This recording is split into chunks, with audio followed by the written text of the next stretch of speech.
ETF index mutual funds నేర్చుకుని stock మార్కెట్లో రాణించాలనుకుంటున్నారా? వెంటనే ఈ నెంబర్కి కాల్ చేయండి.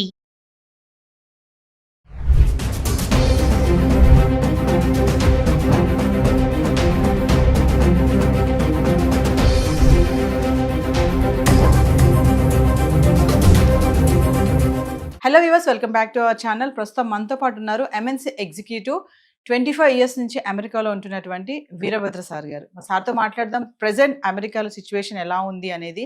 ఈరోజు చూసుకుంటే మరి 8 లక్షల మందిని ట్రంప్ గెట్అవుట్ అంటున్నాడు. చాలా మందిని రిటర్న్ పంపించేస్తున్నారు, మిలిటరీ ఎయిర్ క్రాఫ్ట్ బుక్ చేసి కూడా. మరి ఒక్కసారి సార్తో మాట్లాడదాం. మరి అక్కడ ఉన్నారు కాబట్టి అక్కడ ప్రెసెంట్ సిచ్యువేషన్ ఏంటి, మన వాళ్ళు ఎలాంటి ఇబ్బందులు పడుతున్నారు అనే దానిపైన. నమస్తే సార్. నమస్తే అమ్మా. సార్, మరి ట్రంప్ ఎఫెక్ట్, ఇప్పుడు మీరు అక్కడ ఉంటున్నారు కాబట్టి మీరు చూస్తూ ఉంటారు. ఇక్కడ చాలా న్యూస్ అయితే మేము ఫాలో అవుతున్నాం, చూస్తున్నాం కూడా. ట్రంప్ ఎప్పుడైతే బాధ్యతలు చేపట్టారో అప్పటి నుంచి చూసుకుంటే చాలా మందిని ఇల్లీగల్గా ఎవరైతే ఉంటున్నారో H1B visa, F1 visa, student వీసాతో వెళ్ళిన వాళ్ళని కానీ వాళ్ళందరూ తిరిగి పంపించేస్తున్నారు. ఈ రోజు న్యూస్ చూసుకుంటే 8 లక్షల మందిని గెట్అవుట్ అంటున్నారు నిర్దాక్షణంగా. దీన్ని ఎలా చూడొచ్చు అంటారు? మరి మీరు అక్కడ ఉంటున్నారు కాబట్టి ఒకసారి మాకు అక్కడ ఉన్నటువంటి వాస్తవాలు ఏంటి అనేది. కరెక్టే. అంటే అది 8 లక్షలు అనే నంబర్ ఎవరు పెట్టారో నాకు తెలియదు. అది 80 అవ్వచ్చు, 8 అవ్వచ్చు. కానీ ముఖ్యంగా ఏంటంటే ఎవరెవరైతే వాళ్ళ వీసా స్టేటస్ని దాటి, అది F1 అవ్వండి, H1 అవనండి, కంప్లీట్గా అసలు ఏ కాగితం లేకుండా ఫెన్స్ దాటి వచ్చిన వాళ్ళు అవనివ్వండి, ఎవరెవరైతే వాళ్ళ పీరియడ్ ఆఫ్ పర్మిటెడ్ పీరియడ్ ఏదైతే ఉందో దాన్ని దాటి ఉన్నప్పుడు they will go out of status అంటాం. Out of status means illegal. So చాలామందికి అనుమానాలు ఉంటాయి. ఏంటంటే నేను B1 B2 మీద వచ్చాను, I'm legal entrant in to the country. You came legally. ఆ లీగల్గా వచ్చినప్పుడు పోర్ట్ ఆఫ్ ఎంట్రీలో మీకు ఒక స్టాంప్ వేస్తాడు. ఆ స్టాంప్ 10 ఇయర్స్కా, 5 ఇయర్స్కా, 6 ఇయర్స్కా, 2 ఇయర్స్కా, whatever that may B.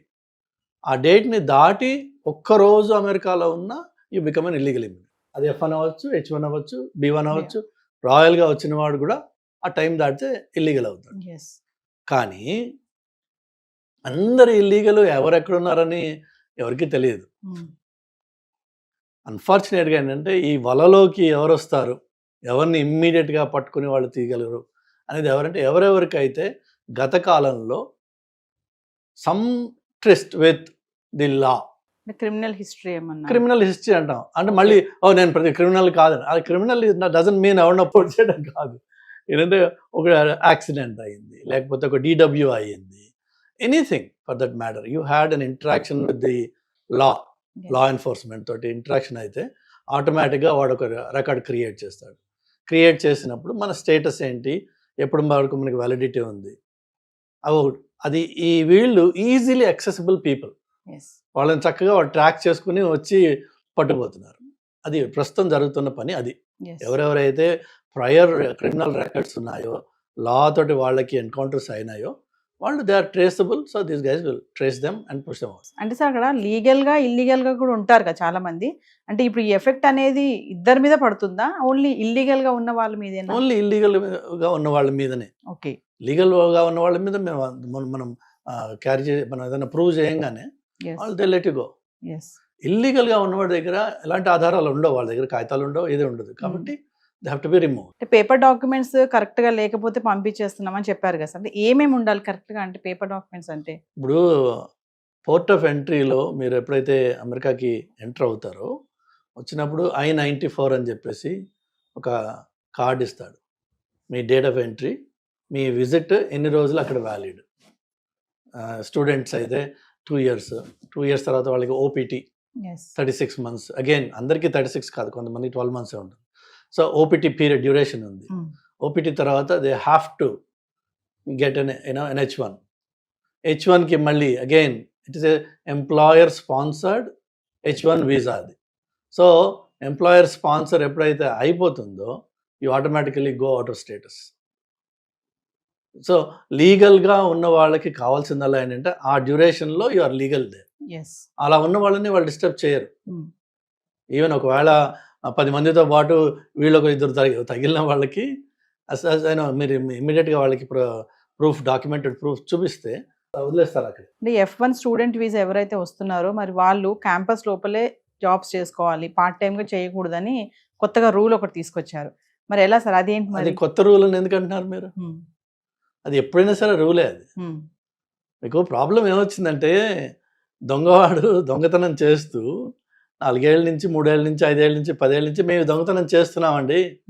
ఉన్నట్టుండి ఇప్పుడు మీరు వచ్చి ఎందుకు పట్టుకుంటున్నారు? నాకు ఒక హక్కు ఉంది దొంగతనం చేయాల్సిన హక్కు. అది తప్పు కదా. Yes. So it was always the same case.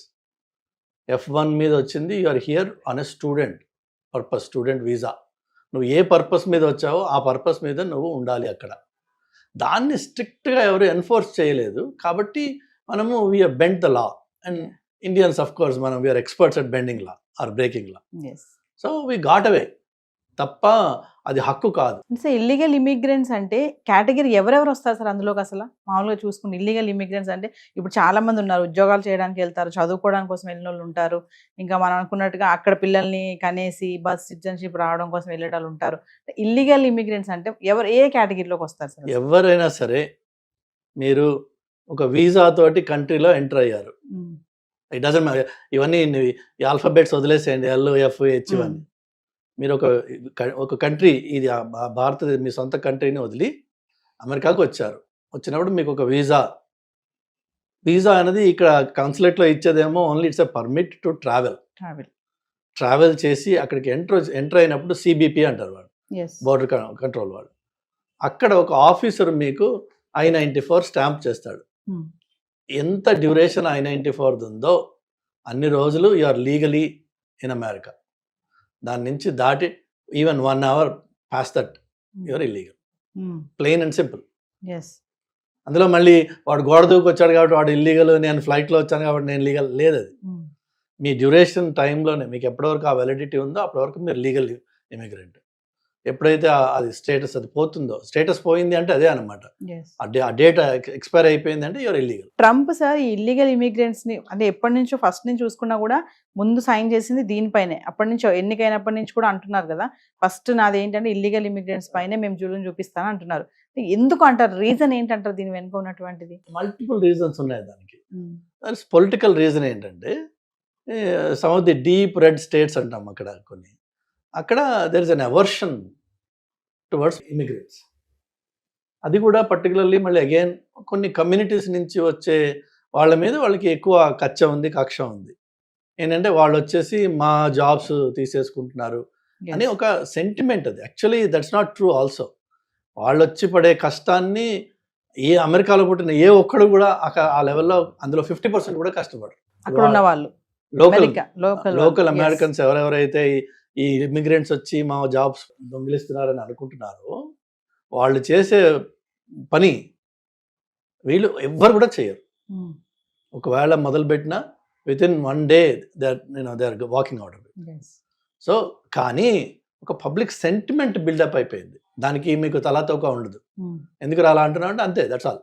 We know they are illegal. And illegal అని పెట్టగానే దానికి కొంచెం మసాలా యాడ్ చేస్తారు. They are criminals, they are bringing drugs, ఇట్లా దానికి ఎక్స్ట్రా మసాలా యాడ్ అవుతుంది. కొంత అందులో నిజం ఉండొచ్చు, maybe like 1 or 2% of them my do it. కానీ మొత్తం ఆ కమ్యూనిటీకి మనం ఆపాదించేస్తాం. దాంతో ఇల్లీగల్ ఇమిగ్రెంట్ అనేది ఒక భూతంలాగా అయిపోయింది అనమాట. ఆ భూతాన్ని నేను కంట్రోల్ చేస్తానని చెప్పి ఈయన అన్నాడు. చేస్తానని అన్నాడు కరెక్టే, కానీ ప్రాక్టికల్గా అది literally it's an impossible task అనమాట. Impossible task. కానీ ఎవరెవరైతే ఈ వలలో ఆల్రెడీ లీగల్ లా ఎన్ఫోర్స్మెంట్ వలలో పడి ఉన్నారో వాళ్ళు సబ్సిక్వెంట్గా ప్రొసీడింగ్స్ అని చెప్పి కోర్ట్ అని, స్టే అని, ఆర్డర్ ఆఫ్ రిమూవల్ అని రకరకాలు ఉన్నాయి. వాటి తర్వాత కూడా వాళ్ళు అక్కడ ఉంటున్నారు. సో ఆ లీగల్ ప్రొసీడింగ్స్ అన్నింటినీ ఈయన షార్ట్ సర్క్యూట్ చేసి నీ పేరు ఇందులో ఉందా, okay right you are on the flight. So ఆ విధంగా ఒక ఎగ్జిక్యూటివ్ ఆర్డర్ ఆయన ఎన్ఫోర్స్ చేస్తున్నాడు. ఇట్స్ ప్యూర్లీ టు సాటిస్ఫై ఏదైతే ఆ భూతం ఏదైతే ఉందో దాన్ని నేను చంపేస్తానని చెప్పి చేస్తున్నాడు. సో ఎవరికైతే ఇలాంటి లా ఎన్ఫోర్స్మెంట్ తోటి ఎన్కౌంటర్ లేకుండా అండర్ ద రేడార్ ఉంటున్నారో వీళ్ళకి దొరకరు అంత ఈజీగా, వీళ్ళకి కష్టం. ఇప్పటికే ఆల్రెడీ చాలామంది అలాంటి వాళ్ళు ఇళ్లలో ఉండిపోయి బయటికి వెళ్ళకుండా somehow they are trying to survive. Maybe ఈ వాతావరణం 6 నెలల్లో సర్దుకుంటుందేమో, కానీ వాళ్ళు కూడా 6 నెలలు సంవత్సరాలు ఇంట్లో ఉండలేరు. సంపాదన కావాలి కదా ఎవరికైనా సరే సర్వైవల్కి. So somehow they have to come out. Trump ఒక స్లోగన్ చెప్తా ఉంటాడు కదా sir, Make America great great again. Again అనేసి. Ah. అంటే ఇదంతా స్లోగన్ ఎప్పుడు అంటూనే ఉంటారు కదా, అంటే అమెరికా ఎప్పుడు కూడా గ్రేట్, అంటే వాళ్ళ కోసం ట్రంప్ ఏం చేయడానికైనా రెడీ అంటారా, వాళ్ళ కోసం? వాళ్ళ కోసం అంటూ ఒక మాట లేదు అక్కడ. అది అండర్ టోన్స్ ఉంటాయి, డిఫరెంట్ ఒక్కొక్క స్టేట్మెంట్కి అండర్ టోన్స్ ఉంటాయి. వైట్ సుప్రమసీ అని, లోకల్ ఫస్ట్ అని చెప్పి ఇలా ఉన్నాయి రకరకాలుగా. మనం అస్యూమ్ చేసుకోవచ్చు, but that's not the fact on the ground. అది కాదు. అసంప్షన్స్ అవే. ఇన్వెండోస్ మీరు లీడ్ చేసేది అటువైపుకే వెళ్తుంది. కానీ ఏంటంటే make America great again is basically saying we need to take care of the local people first before importing. ఈ మిలియన్స్ ఆఫ్ ఇమిగ్రెంట్స్ వచ్చే ముందు లోకల్ పీపుల్ని మనము కేర్ చేయాలి. ఆ కేర్ చేయడంలో వచ్చిన ప్రాబ్లం ఏంటంటే, నువ్వు ఇమిగ్రెంట్ని పంపించేసినంత మాత్రాన వీడు పడిపోతాడా? కాదు. వీడికి ముందు చదువు వచ్చి, సంధ్య ఉండి, బాగుపడి, డిసిప్లిన్ ఉండి, ఈ ఇమిగ్రెంట్ వచ్చి తీసుకునే జాబ్కి తను రిప్లేస్ చేయగలిగిన కెపాసిటీ కావాలి. ఫర్ ఎగ్జాంపుల్, ఇప్పుడు AI data is the hottest cake today. ఇప్పుడు ఏఐ డేటాలో అందరూ ఇమిగ్రెంట్సే ఉంటారు, ప్రాబబ్లీ 100%. ఇప్పుడు ఆ 100% తీసేస్తే, ఆ లీగల్ ఇమిగ్రెంట్స్ చేసే జాబ్ని తీసేసి లోకల్ అమెరికన్స్ నేను ఇవ్వాలి అనుకుందాము. అంటే వాళ్ళకి ఫస్ట్ ఆ లెవెల్లో చదువు ఉండాలి కదా. ఆ లెవెల్లో చదువు ఉంటే అసలు ఈ గొడవే లేదు. వాళ్ళకి కూడా ఆ జాబ్స్ వస్తున్నాయి. ఈ కంపెనీస్ ఏమో ప్రిఫర్ చేసి ఓన్లీ H1 క్యాండిడేట్ని హైర్ చేస్తాననే పరిస్థితి కాదు. ఇన్ఫ్యాక్ట్ H1 అప్లై చేసే ముందు company employer has to prove that మేము లోకల్గా పబ్లిష్ చేసాము, మాకు ఇన్ని రెజ్యూమేస్ వచ్చాయి, మేము ఇంతమందిని ఇంటర్వ్యూస్ చేశాము, బట్ అన్ఫార్చునేట్గా మాకు కావాల్సిన ఈ క్రైటీరియాలో క్వాలిఫికేషన్ ఉన్న, ఎక్స్పీరియన్స్ ఉన్న వాళ్ళు దొరకలేదు. అందుకని చెప్పి మేము బయటకు చూస్తున్నాం. బయట ఏంటంటే H1 కోసం చూస్తున్నాం అన్నది వాళ్ళు ప్రూవ్ చేయాలి వాళ్ళు. సో ఇట్స్ నాట్ జస్ట్ ఏదో క్యాజువల్గా H1 తీసుకొచ్చేస్తాను, పెట్టేస్తాను, అది కాదు. So legal protections for local labour are always there. But if the local labor is not educated enough, they're not skilled enough, then some of these jobs can only be filled by immigrants. అందుకని చెప్పి ఇమిగ్రేషన్కి వస్తుంది అన్నమాట. So ఓవరాల్గా మీరు అక్కడ ఉంటున్నారు కాబట్టి మీకు సిచ్యువేషన్ తెలుసు కాబట్టి ట్రంప్ ఈ విషయంలో చాలా సీరియస్గానే ఉన్నాడు అనుకుంటున్నారా? ఇల్లీగల్గా ఎవరైతే ఉన్నారో వాళ్ళని ఇమీడియట్లీ అందరినీ కూడా పంపించే ప్రయత్నం ఆల్రెడీ స్టార్ట్ చేసేసారు. మొత్తం ఇంక జల్లెడ పట్టి అలర్ట్గా ఉంటూ వాళ్ళందరినీ కూడా బ్యాక్ పంపించే ప్రయత్నంలో ఉన్నారంటే ఏం చెప్తారు ఫైనల్గా? చేస్తారు. ఈ ప్రయత్నం కంటిన్యూస్గా ఉంటుంది. ఇది కంట్రీ లోపల రైడ్స్ చేయడము, జనాల్ని పట్టుకోవడము, అది వాళ్ళు ఫస్ట్ హ్యాండ్ ఎప్పుడు చేయగలరంటే ఎవరెవరైతే లీగల్ సిస్టంలో ఆల్రెడీ ఒక రికార్డ్ ఉందో వాళ్ళని డెఫినెట్గా they will target, they will catch them. మిగిలిన వాళ్ళు ఈ వేడి కొంచెం తగ్గుతుంది. లాస్ట్ టైం ట్రంప్ ఆఫీస్లో ఉన్నప్పుడు కూడా బోర్డర్స్లో సీరియస్ ఎన్ఫోర్స్మెంట్ ఉండేది. ఎవరెవరైతే ఆ వాల్స్ జంప్ చేసి వస్తారో వాళ్ళని డిటెన్షన్లో పెట్టడము, పిల్లల్ని వాళ్ళ పేరెంట్స్ నుంచి సెపరేట్ చేసి వేరే డిటెన్షన్లో పెట్టడము, అప్పుడు చాలా ఇష్యూస్ అయినాయి లాస్ట్ టైం. సో అదే same thing will continue again. కానీ ప్రతి ఇంటికి వెళ్ళి డోర్ టు డోర్ నాక్ చేసి స్టేటస్ చూసి ఎవరు లీగల్ ఎవరు ఇల్లీగల్, అది first of all American law prohibits that. You cannot, మాకు రూల్ ఏంటంటే you cannot enter anybody's door. Law enforcement officer cannot enter anybody's door without a warrant. And warrant వచ్చిన అలాటప్పగా judges ఇవ్వరు. So ప్రతి ఇంటికి నాక్ చేసి వచ్చి ఆ క్యాన్వాసింగ్ అవి ఉండదు. బట్ వీళ్ళకి కమ్యూనిటీ లీడర్స్ తోటి మాట్లాడి, చర్చెస్తో మాట్లాడి, లోకల్ బిజినెసెస్తో మాట్లాడి they will make sure that somehow ఈ నంబర్ తగ్గేటట్టుగా చూస్తారు. అది కాబట్టి భయం వల్ల ఎవరికి ఉండాలి అంటే, ఆల్రెడీ లా ఎన్ఫోర్స్మెంట్ తోటి ఏదైనా ఎన్కౌంటర్ అయిన వాళ్ళు ఈ టైంలో భయపడాల్సిన అవసరం ఉంది. అలా లేని వాళ్ళు దయచేసి అందులో పడకుండా ఉండండి. అప్పుడు కొంచెం మీకు ఎక్స్ట్రా బ్రీదర్ లైఫ్ లైన్ దొరుకుతుంది భగవంతుడి దయ వల్ల. లేదు ఇక్కడ వేరే ఏ ఎన్కౌంటర్లో అయినా సరే, రీసెంట్గా ఒకటి అయింది అట్లా. నాకు తెలిసి ఒక షాప్లో ఒక అతను ఇట్లా ప్రయర్ రికార్డ్ ఉన్న వాడిని పట్టుకోవడానికి వాళ్ళు వెళ్ళారు, ఐస్ వాళ్ళు. వాడిని పట్టుకున్నప్పుడు ఇంకొక నలుగురు అక్కడ వర్క్ చేస్తున్నారని వాడు కనిపిస్తే వాళ్ళని కూడా పిలిచి నీ కాగితాలేవు నీ కాగితాలేవు నీ కాగితాలేవు అని వెరిఫై చేశారు. అందులోంచి ఇంకొకటి దొరికాడు. వాడు కర్మ. సో వాళ్ళు వచ్చింది మాత్రం టార్గెటెడ్గా ఈ ఒక్క పర్సన్ గురించి. వాళ్ళలో ఇంకొకటి పడ్డాడు కాబట్టి వాళ్ళు కూడా పోయారు. అలా అవుతుంది. Thank you sir. హాయ్. మొట్టమొదటిసారిగా మన విజయవాడలో క్లాస్ రూమ్ ట్రైనింగ్ అండి. 1 డే క్లాస్ రూమ్ ఎన్విరాన్మెంట్‌లో ఆఫ్‌లైన్ వెబినార్ జరగబోతుంది. అండ్ ఇంట్రెస్ట్ ఉన్న పార్టిసిపెంట్స్ ఈ కింద స్క్రోల్ అవుతున్న నెంబర్‌కి రింగ్ చేసుకొని సీట్ బుక్ చేసుకోండి. దీంట్లో ETFs, index funds and mutual funds మీద completely and hand holding experience మీకు ప్రొవైడ్ చేయబడుతుంది.